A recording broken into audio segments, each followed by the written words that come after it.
রফিক দেয়ালে আরেকটা দাগ কাটালো। 27টা দাগ, প্রতিটা দাগ তার ফাঁসির দিনের এক একটা দিন কাছে আসার চিহ্ন। তারিখটা সে জানত, কিন্তু নিজের হাতে সময়ের গণনা এই অদ্ভুত একটা শান্তি দিত নাকি এটা ছিল আরেক রকমের যন্ত্রণা, শেষ নিঃশ্বাসের একটা স্থায়ী মনে করিয়ে দেয়া। কোষটা ছোট, খালি, বস রুদ্ধকোট। জানালার কাঠির ফাঁক দিয়ে বাইরের দুনিয়ার একটা ছোট্ট অংশ দেখায়। এ দুনিয়া রফিক শীঘ্রই ছেড়ে যাবে। সে প্রায়ই জানালার ধারে বসে সূর্যোদয় ও সূর্যাস্ত দেখত। প্রতিটা চক্রেন চুরি করা কিছু মুহূর্ত, তাকে দোষী সাব্যস্ত করা বিশ্ব ব্রহ্মাণ্ডের একটা অনর্গ উপহার। সে তার জীবন নিয়ে ভাবল, কি কি কি কি পছন্দ তাকে এই বিরান জায়গা নিয়ে এসেছে। অনুশোচনা তাকে কাঁটার মতো বিঙছিল, তীব্র ও অবিরাম। সে মুক্তির জন্য আকুল ছিল, সবকিছু ঠিক করে নেওয়ার জন্য, একটা সুযোগের জন্য।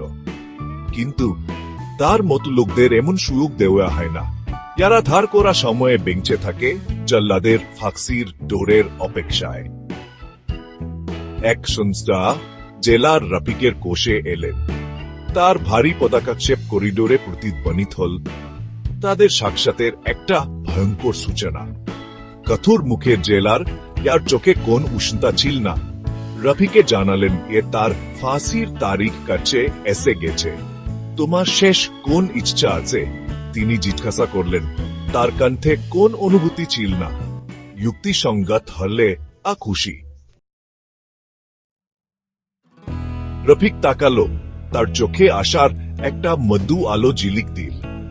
সপ্তাহ ধরে সে এই মুহূর্তের কথা ভেবেছে। অন্ধকার তাকে গ্রাস করার আগে কিছু একটা ধরার এই সুযোগ। সে শেষ খাবার চাইতে পারত, পরিবারের জন্য একটা চিঠি, পুরোহিতের কাছ থেকে একটা প্রার্থনা। কিন্তু এগুলো তাকে অর্থহীন মনে হল। মাতুর সামনে অর্থহীন অঙ্গভঙ্গি। সে একটু দুবিধা করল, তারপর বলল, তার কন্ত অনুবাসের কারণে কটকশ হয়ে গেছে। আমি বিয়ে করতে চাই। জেলার তার দিকে চেয়ে রইলেন, তার মুখ আপাত। বিয়ে? তিনি পুনরাবৃত্তি করলেন, তার কণ্ঠে অবিশ্বাস। কিন্তু তোমাকে তো ফাঁসি দেওয়া হবে, রফিক শেষ করল। তার কণ্ঠ নির্শ। আমি জানি, কিন্তু তার আগে আমি অনুভব করতে চাই স্বামী হওয়া মানে কি, একজন স্ত্রী থাকা মানে কি, এমনকি যদি এটা শুধু এক রাতের জন্য হয়। জেলার অস্বস্তিতে নড়ে চড়ে উঠলেন। এই অস্বাভাবিক অনুরোধের উত্তর কিভাবে দেবেন তা বুঝতে পারছিলেন না। তিনি অনেক দণ্ডপ্রাপ্ত লোকের সাথে ব্যবহার করেছেন, প্রত্যেকের নিজস্ব ভাই ও শেষ ইচ্ছা ছিল। কিন্তু এটা অভূতপূর্ব। তিনি রফিককে প্রতিশ্রুতি দিলেন হে তিনি তার অনুরোধ বিবেচনা করবেন এবং কোষ থেকে চলে গেলেন। তার পদক্ষেপ তার অনিশ্চয়তার প্রতিধ্বনি করল। রফিকের শেষ ইচ্ছার খবর দাবানলের মত ছড়িয়ে পড়ল। প্রথমে জেলের ভিতরে, তারপর বাইরে। মিডিয়া এই ঘটনার উপর ঝাঁপিয়ে পড়ল। এর সংবেদনশীলতাকে ব্যবহার করার জন্য উন্মুখ। জনগণ বিভক্ত হয়ে পড়ল। কেউ কেউ রফিকের আবেদনে বিচলিত, আবার কেউ কেউ তার ধর্ষণাত্মক শুদ্ধ। কর্তৃপক্ষ এক উভয় সংকটে পড়ে গেল। আইনি নজির ও জনসাধারণের চাপের মধ্যে আটকে গেল। এই জড়ের মধ্যেই রুনা উঠে এল। রফিকের শৈশবে পরিচিত, সে তার মামলা অনুসরণ করেছে ক্রমবর্ধমান উদ্বেগ সহকারে। যখন সে তার শেষ ইচ্ছার কথা শুনল, সে একটা সহানুভূতির তীব্র আবেগ অনুভব করল। রফিক এ মানুষ হারিয়ে উঠেছে এবং হে জীবন সে হারাতে চলেছে, তার জন্য গভীর দুঃখ। রুনা ছিল একজন সাধারণ মহিলা, অবিবাহিত। তার গ্রামে একটা শান্ত জীবন যাপন করছে। সে জড়িত ঝুঁকিগুলি জানত, সামাজিক কলঙ্ক, এই মিলনের ক্ষণিক প্রকৃতি। কিন্তু সে রফিককে সামান্য মর্যাদা দেওয়ার, তার শেষ কোণটায়া মানবিক সংযোগের এক ঝলক দেওয়ার একটা সুযোগও দেখেছিল। এবং তাই সে এমন একটা সিদ্ধান্ত নিল যা চিরকালের জন্য তাদের জীবনের গতিপথ বদলে দেবে। সে কর্তৃপক্ষের কাছে গেল, তার হৃদয় ভূ এবং সংকল্পের মিশ্রণে স্পন্দিত হচ্ছিল।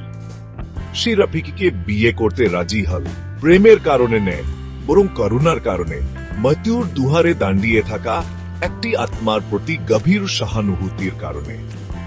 জেল কর্তৃপক্ষ অনেক বিবেচনা এবং আইনি পরামর্শের পর অবশেষে রফিকের অনুরোধে সম্মত হল। খবরটা যখন রফিকের কাছে পৌঁছালো, তখন সে বিস্ময় এবং কর্তৃত্বের মিশ্র অনুভূতিতে পূর্ণ হয়ে গেল। সে আশা করার সাহস করে উঠতে পারেনি। তবুও এখানে এটা ছিল তার আসন মৃত্যুর সামনে মানবতার এক ঝলক। বিবাহ অনুষ্ঠানটি ছিল একটা সাধারণ ব্যাপার, জেলের ভিতরে অনুষ্ঠিত হয়েছিল। রুনা একটা সাদা শাড়ি পরে মুখ থেকে ছোট তাড়ি করা বেরিতে প্রবেশ করল। রফিক তার মুখ ফ্যাকাশে, তার চোখ আবেগে ভরা, তার জন্য অপেক্ষা ছিল। কোন অতিথি ছিল না, কোন ভোজ ছিল না, কোন উৎসব ছিল না, শুধু জেলের ভারী নীরবতা এবং মুহূর্তের গুরুত্ব। সেই রাতে রফিক ও রুনা একে অপরের সামনে বসেছিল, তাদের পিঠ খান্ডা জেলের দেয়ালের বিরুদ্ধে। কোষ সাধারণত একাকিত্ব এবং হতাশার স্থান অদ্ভুতভাবে রূপান্তরিত হয়েছিল একটা নীরব ঘনিষ্ঠতায় পূর্ণ। তারা কথা বলেছিল অদ্ভুত পরিস্থিতিতে আবদ্ধ অপরিচিত মানুষ হিসেবে নয়, বরং একে অপরের সঙ্গে সান্ত্বনা খোঁজা দুটি আত্মা হিসেবে। রফিক তার সংসার, তার স্বপন, তার অনুশোচনার কথা বলেছিল। সে তার করা ভুলগুলির কথা বলেছিল, এ পথগুলি সে বেছে নিতে চেয়েছিল তার কথা। রুনা ধৈর্য সাকারে শুনেছিল, তার নীরবতা তার অন্তরমার সামনে এক সান্ত্বনাদায়ক উপস্থিতি। সে তার নিজের জীবনের গল্প, তার সাধারণ আনন্দ ও নীরব দুঃখের গল্প বলেছিল। রাত গভীর হওয়ার সাথে সাথে রফিকের উপর একটা অদ্ভুত শান্তির ভাব নেমে আসে। সে অগ্নিৎকণ্ঠা ভয় এবং অনুশোচনা